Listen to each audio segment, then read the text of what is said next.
اللہ کے رسول صلی اللہ علیہ وسلم نے کیا فرمایا کہ یعلم ان اللہ معہ حیث کان، کہ انسان کو اس بات کا علم ہو، اس بات کی آگاہی ہو کہ اللہ ان کے ساتھ ہے، وہ جہاں بھی ہے۔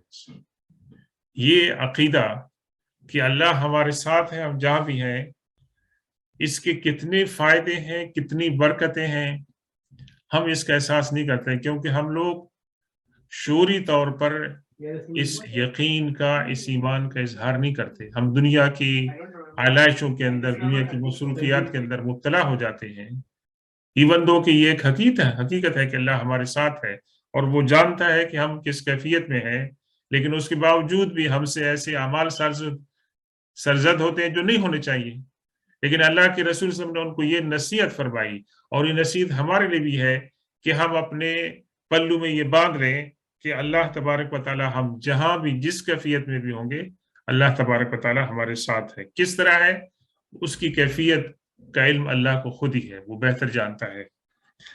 وقال رسول اللہ صلی اللہ علیہ وسلم، اور اللہ کے رسول صلی اللہ علیہ وسلم نے ایک دوسری حدیث میں یہ بیان فرمایا، ان افضل الایمان ان تعلم ان اللہ معک حیثما کنت۔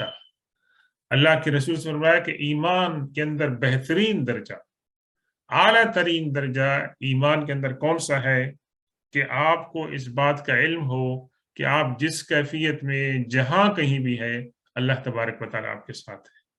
تو یہ ایمان کے درجات میں سے ایک درجہ ہے، ورنہ ہم انسان جو ہیں دنیا کی آلائشوں کے اندر اللہ تعالیٰ کو بھول جاتے ہیں، اس بات کا بھی خیال نہیں رکھتے ہیں کہ اللہ ہمارے ساتھ ہے، اللہ کے فرشتے ہمارے ساتھ ہیں۔ اور اگر انسان کے ساتھ یہ احساس ہو تو انسان بہت ساری برائیوں سے بچ جاتا ہے، اور انسان کو اللہ تعالیٰ کا قرب حاصل ہوتا ہے، اور وہ صالحین کے قریب ہو سکتا ہے۔ حضرت امام احمد بن حنبل رحمۃ اللہ علیہ بہت بڑے بزرگ محدث، اللہ کے ولی اور امام گزرے ہیں، وہ اکثر یہ دو اشعار پڑھتے تھے۔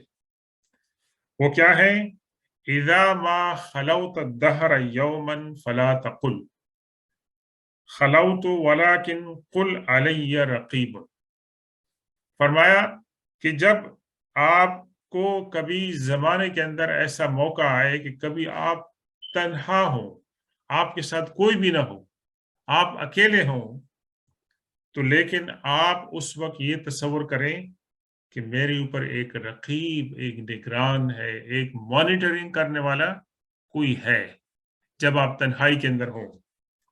وَلَا تَحْسَبَنَّ اللَّهَ يَغْفَلُ سَاعَةً، اور کبھی یہ گمان مت کرنا کہ اللہ تبارک و تعالیٰ تھوڑی دیر کے لیے بھی نعوذ باللہ ہم سے غافل رہ سکتا ہے۔ وَلَا أَنَّ مَا تُخْفِي عَلَيْهِ يَغِيبُ، اور جس چیز کو ہم چھپائیں گے وہ اللہ سے چھپے گی۔ کبھی یہ تصور نہیں کریں کہ میں اس کمرے کے اندر بیٹھا ہوں، کوئی مجھے نہیں دیکھ رہا ہے، لیکن اللہ تعالیٰ سے وہ غائب نہیں ہے۔ تو عالم الغیب والشہادہ جو اللہ کے لیے استعمال کیا جاتا ہے، کہ اللہ تعالیٰ جو ہے وہ عالم ہے کس کا؟ چھپی باتوں کا اور ظاہر باتوں کا۔ تو اللہ تبارک و تعالیٰ کے لیے تو کوئی چیز غائب ہے ہی نہیں، اس کے لیے تو دونوں برابر ہیں۔ یہ ہمیں سمجھانے کے لیے ہے کہ جس چیز کو ہم غیب سمجھتے ہیں، اللہ تعالیٰ کے سامنے وہ غیب نہیں ہے۔ قبر کے اندر کیا ہو رہا ہے، کمرے کے اندر کیا ہو رہا ہے، اللہ تبارک و تعالیٰ کے سامنے کوئی چیز چھپی ہوئی نہیں ہے۔ تو یہ اس کے اندر بہت بڑا درس ہے مسلمان کے لیے کہ مسلمان اللہ کے معاملے میں جو ہمارے عقائد ہیں، اللہ کی صفات کے بارے میں، ہم ان کو اپنے ذہن میں رکھیں۔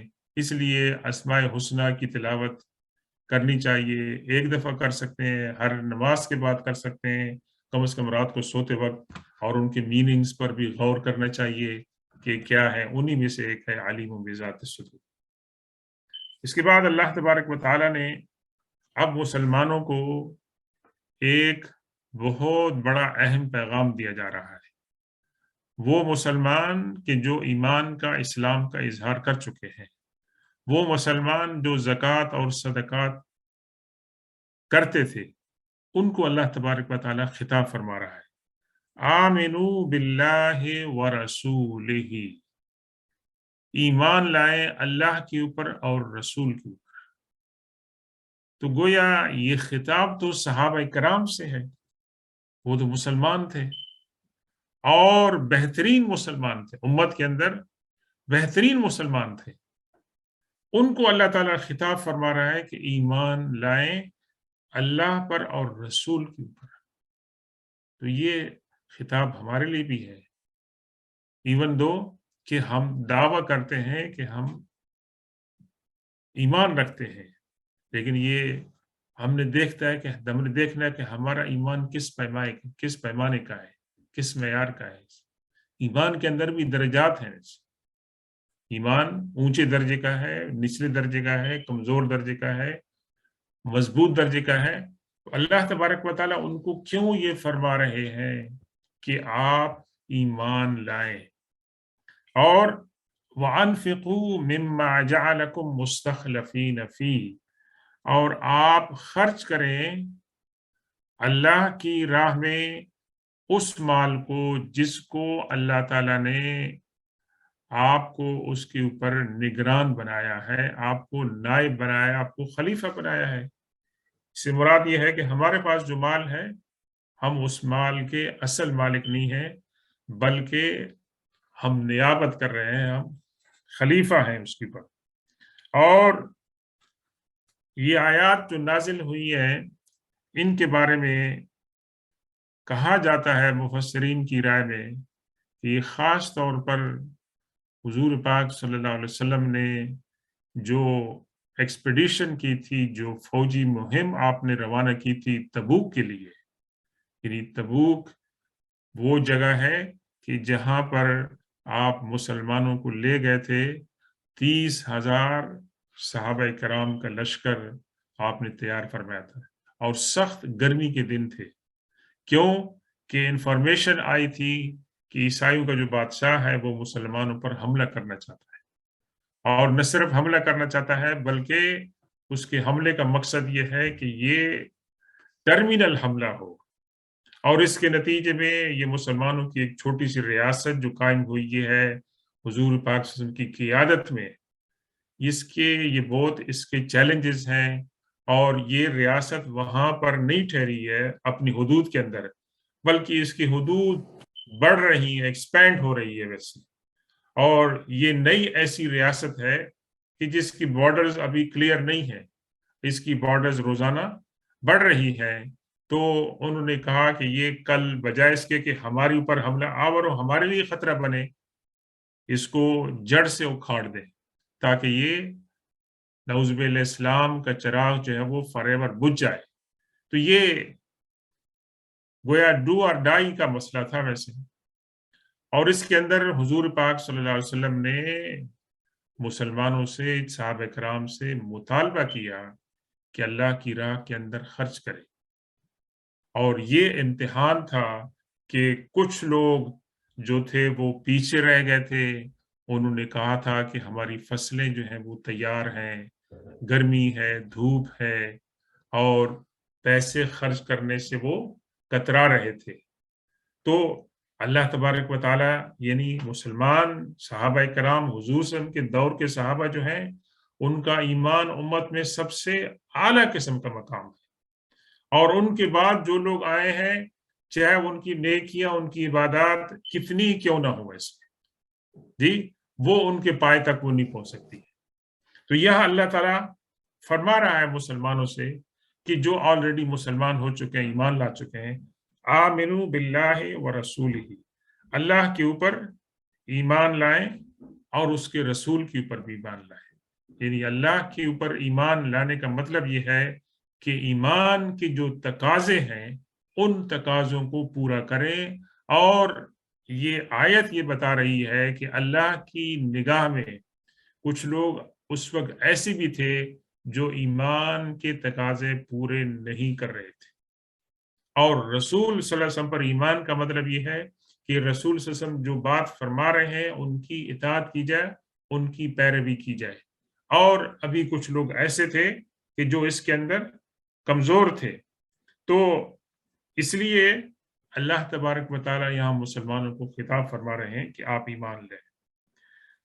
امام مسلم روایت کرتے ہیں ایک صحابی عبداللہ بن شخیر رضی اللہ تعالیٰ عنہ سے کہ میں حضور پاک صلی اللہ علیہ وسلم کی خدمت میں حاضر ہوا جبکہ آپ سورہ الحاقم التکاثر کی تشریح فرما رہے تھے۔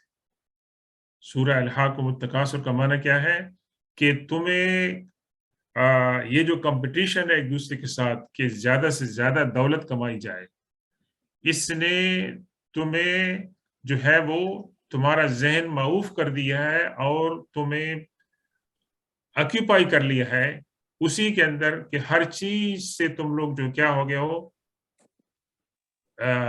ڈسٹنس ہو گیا تمہاری فوکس کس بات پر ہے کہ زیادہ سے زیادہ دولت حاصل کی جائے۔ تو اللہ کے رسول صلی اللہ علیہ وسلم اس سورت کی تشریح بیان فرما رہے تھے۔ آپ نے کیا فرمایا؟ یقول ابن آدم مالی مالی، آدم کی اولاد کیا کہتا ہے؟ میرا مال، یہ میرا مال ہے، یہ میرا مکان ہے، یہ میری کار ہے، یہ میری زمین ہے، پراپرٹی۔ ہم لوگ کہتے ہیں نا ہمارے نام کے اوپر ہوتی ہے۔ اللہ کے رسول نے کیا فرمایا؟ وَهَلْ لَكَ مِن مَالِكَ إِلَّا مَا أَكَلْتَ فَأَفْنَيْتَ۔ اللہ کے رسول فرمایا کہ تمہارا مال تو وہ ہے کہ جو تم نے اس سے کھانا خریدا اور وہ کھانا تم نے کھایا تو وہ مال چلا گیا، یہ تمہارا مال ہے۔ او لبست فابلیت، یا تم نے کپڑا پہنا ہے اور وہ کپڑا جو ہے بوسیدہ ہو گیا ہے، اس کو پھینک دیا، آپ نے اس پر مال خرچ کیا۔ او تصدقت فامدیت، یا آپ نے مال کو چیریٹی میں صدقے کے اندر استعمال کیا اور وہ آپ نے کام آگے آپ نے بھیج دیا۔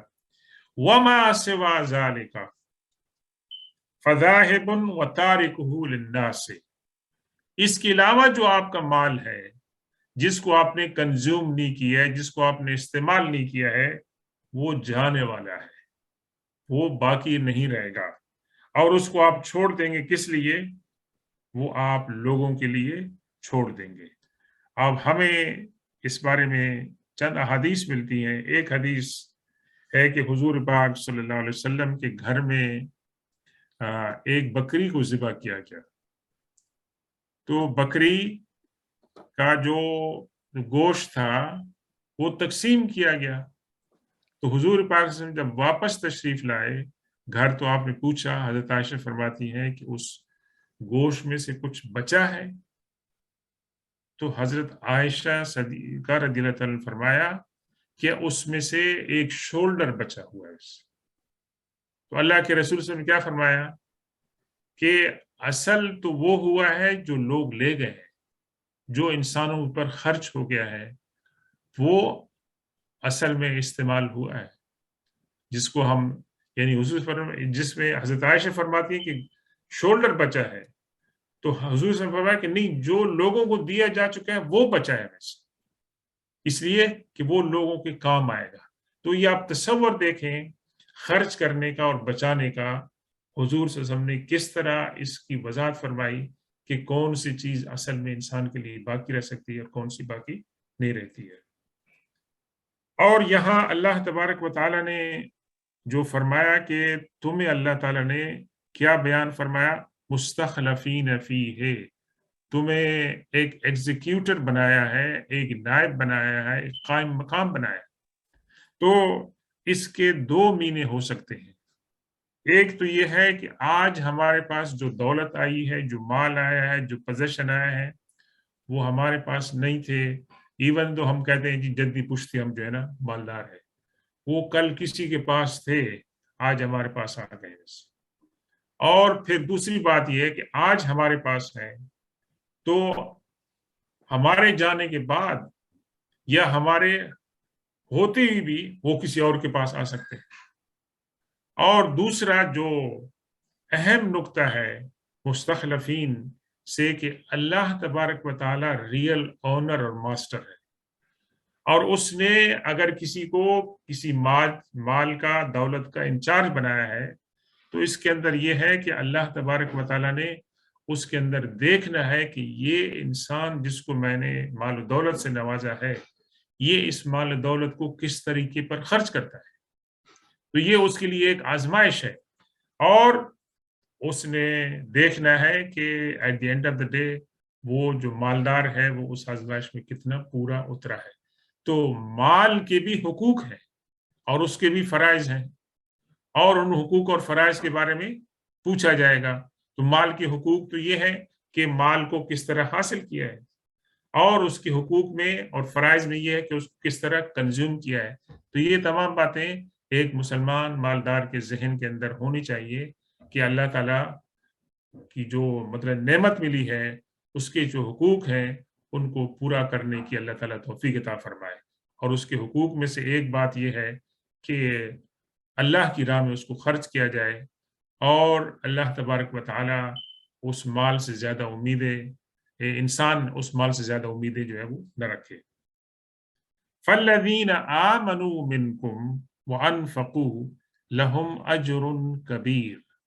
یہ بات دوبارہ دہرائی جا رہی ہے کہ تم میں سے جو لوگ ایمان لا چکے ہیں اور ایمان کے تقاضوں کو پورا کر چکے ہیں اور اللہ کی راہ میں خرچ کرتے ہیں، خرچ کیا انہوں نے، ان کے لیے اللہ کے ہاں بہت بڑا اجر ہے. تو مال تو پاکٹ سے نکل رہا ہے، لیکن مسلمان کس کو دیکھ رہا ہے؟ اجر کو دیکھ رہا ہے. تو اجر جو ہے وہ بہت بڑی چیز ہے، اور پھر اللہ تبارک و تعالیٰ اس کے اندر جو ہے نا برکت بھی ڈالیں گے.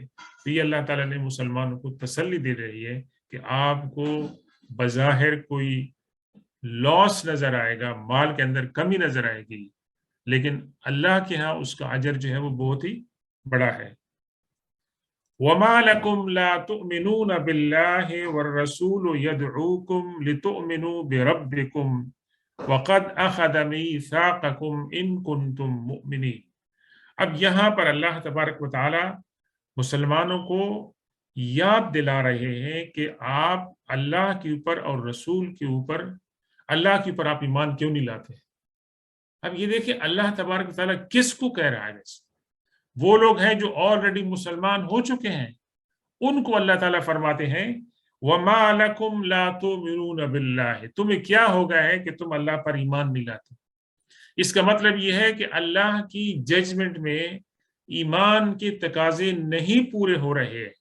اور آپ یہ دیکھیں یہ خطاب کس کو ہے؟ صحابہ کرام کو ہے، جو اس امت کا بہترین طبقہ ہے. ان سے اللہ تعالیٰ فرما رہے ہیں کہ تم ایمان کیوں نہیں لاتے ہو، اور رسول تمہیں انوائٹ کر رہے ہیں، تمہیں دعوت دے رہے ہیں لِتُؤْمِنُوا بِرَبِّكُمْ، کہ اپنے رب پر ایمان لاؤ. اب ہم دیکھیں اپنے آپ کو اس آیت کی روشنی میں کہ ہم اپنے آپ کو کیا کامل ایمان والے سمجھیں گے؟ کیا ہم ایمان کے تمام تقاضے پورے کر رہے ہیں جو ہونے چاہیے؟ اگر صحابہ کرام سے اللہ تعالیٰ یہ سوال فرما رہا ہے تو ہمیں دیکھنا چاہیے کہ ہم کس مقام پر کھڑے ہیں. اور اللہ کے رسول صلی اللہ علیہ وسلم تمہیں دعوت دے رہے ہیں کہ تم اپنے رب پر ایمان لاؤ.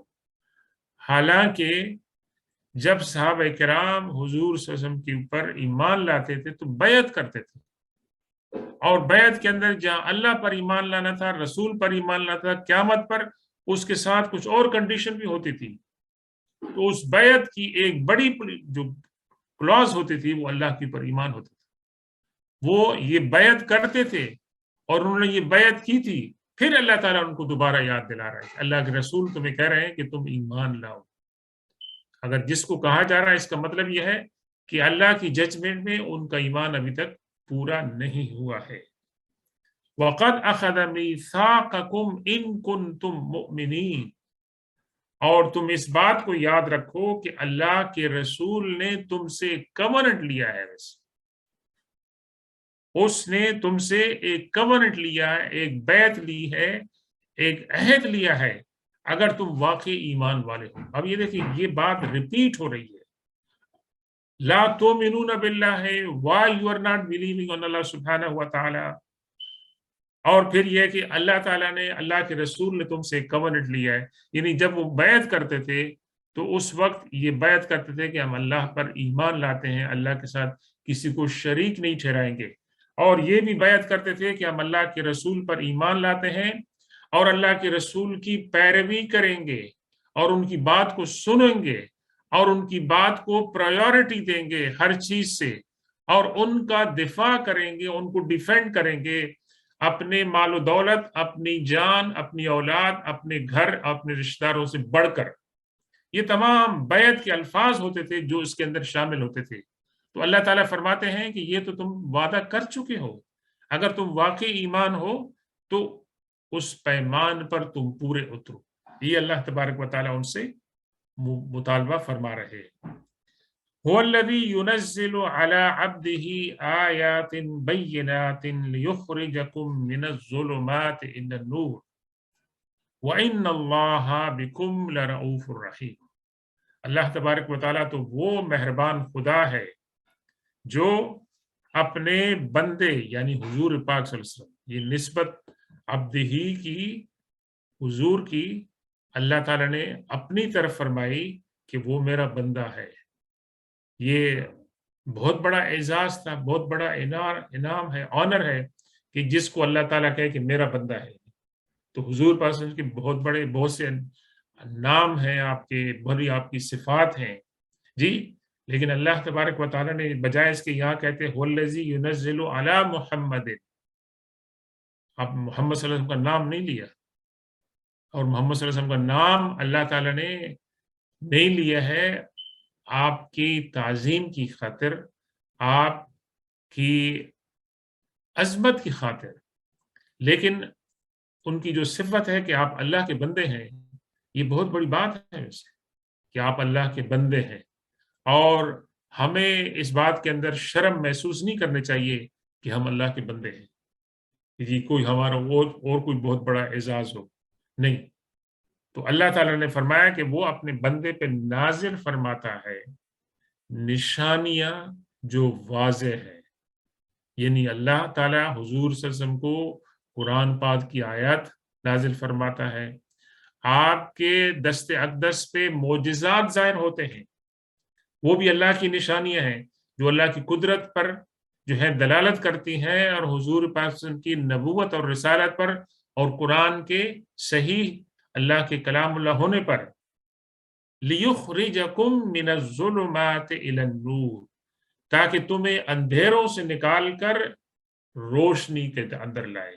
اندھیرے کون سے تھے؟ کفر اور شرک کے اندھیرے تھے، لڑائیوں کے اندھیرے تھے، توہم پرستی کے اندھیرے تھے.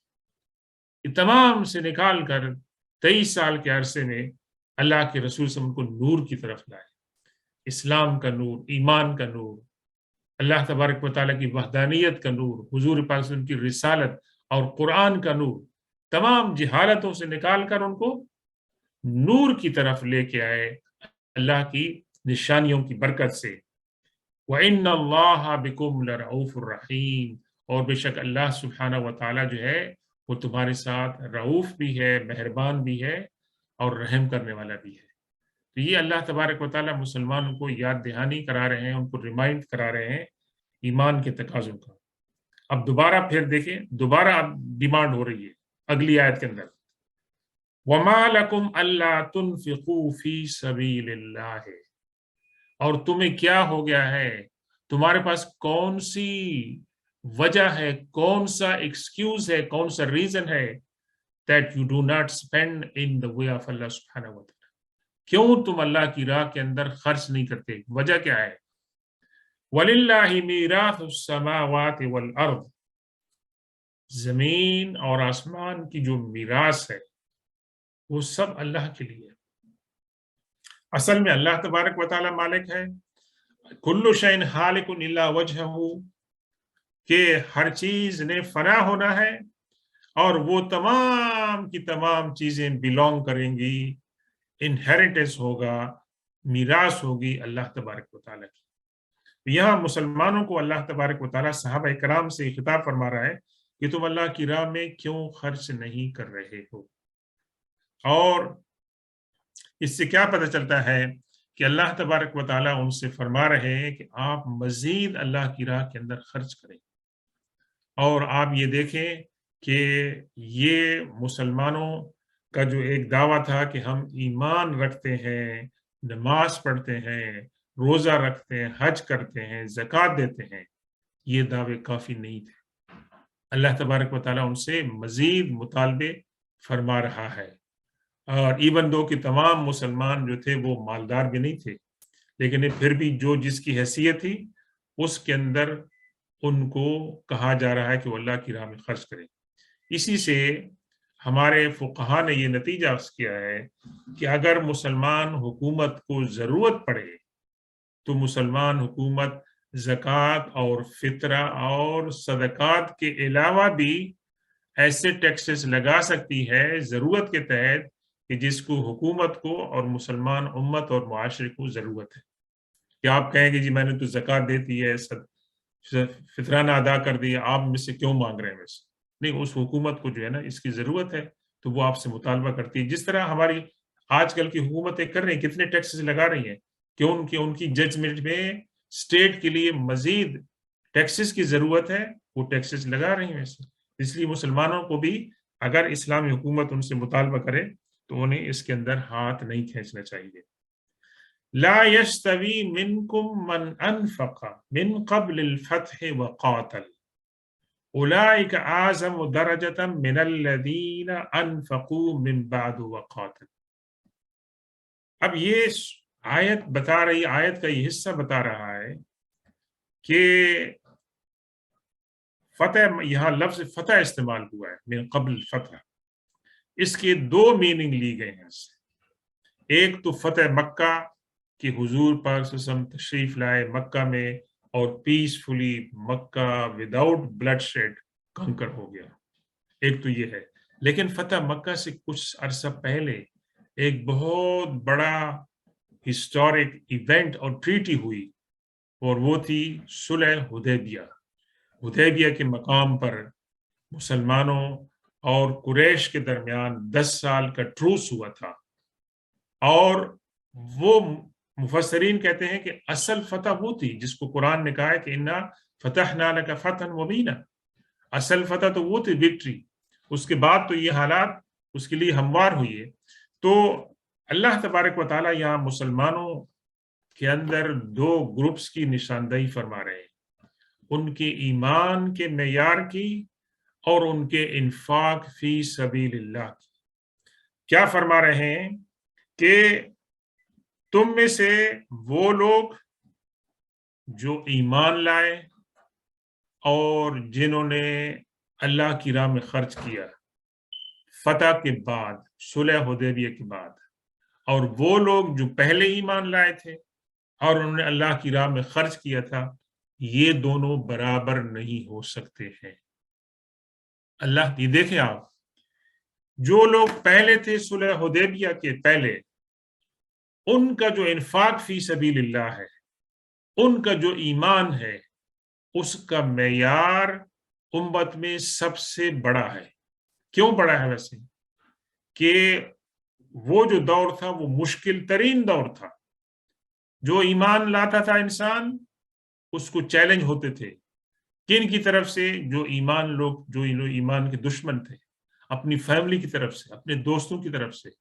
ایمان لائیں گے تو دوستوں سے، فیملی سے تعلقات ٹوٹ جائیں گے، اور لوگ ان کو فزیکل، فائنانشل، سوشل، مطلب ان کا بائیکاٹ، ان کی مخالفت کرتے تھے، اور اس وقت ایمان کو قائم رکھنا مشکل تھا۔ حدیبیہ کے بعد تو کیا ہوا کہ لوگوں نے اسلام کے اندر آنا شروع ہوا، مختلف علاقوں سے، مکہ سے باہر اسلام نکلا، مدینے میں اسٹیبلش ہوا، اور مکہ کے لوگ بھی مسلمان ہوئے۔ اسلام کی پاور کو، اسلام کے زور کو دیکھ کر اللہ نے فرمایا کہ وہ دونوں آپس میں برابر نہیں ہو سکتے۔ اب یہ بہت بڑا سوال ہے یہاں پر۔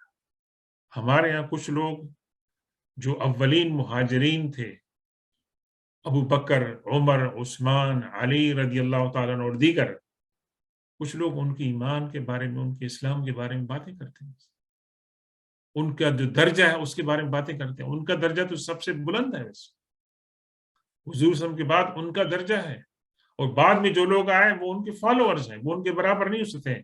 چاہے وہ حضور صلی اللہ علیہ وسلم نے ایک حدیث میں بیان فرمایا کہ یہ احد پہاڑ کے برابر بھی بعد میں آنے والے اگر خرچ کر دیں تو وہ ان کے برابر بالکل نہیں ہو سکتے۔ تو وہ جو ایمان تھا وہ اس ایمان کو اللہ تعالیٰ نے بہت ہی قبول فرمایا اور اس کا درجہ بیان فرمایا. لا یستوی منکم، برابر نہیں ہو سکتے ہیں تم میں سے وہ لوگ جنہوں نے خرچ کیا فتح سے پہلے اور انہوں نے قاتل، انہوں نے جہاد کے اندر حصہ لیا. وہ اولئک اعظم درجۃ، وہ اپنے درجات کے اندر وہ بہت بڑی عظمت والے ہیں. من الذین انفقوا من بعد وقاتلوا، ان لوگوں سے جنہوں نے خرچ کیا اور جہاد کے اندر حصہ لیا. وَكُلًّا وَعَدَ اللَّهُ الْحُسْنَى، اللہ تبارک و تعالیٰ یہاں تسلی دے رہے ہیں کہ جو بات کے اندر لوگ آئے، انہوں نے خرچ کیا، جہاد کے اندر انہوں نے شرکت کی، ان کے اعمال ضائع نہیں جائیں گے. ان کو بھی اللہ تعالیٰ نے وعد اللہ الحسنى، اچھے اجر کا جو ہے وعدہ فرمایا، ان کو بھی اجر ملے گا.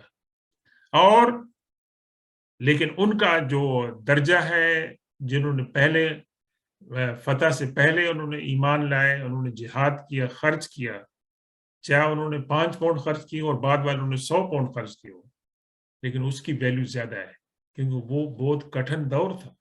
اس وقت سپورٹ کی ضرورت تھی، ہر قسم کے سپورٹ کی، اور انہوں نے اس وقت انہوں نے قربانی دی، جان کی قربانی بھی دی، مال کی قربانی بھی دی. تو اللہ تبارک و تعالیٰ کے ہاں ان کا مقام جو ہے وہ بڑا ہے، یعنی اللہ کے ہاں انصاف ہے. واللہ بما تعملون خبیر، اور تم لوگ جو بھی کام کرتے ہو اللہ اس سے آگاہ ہے.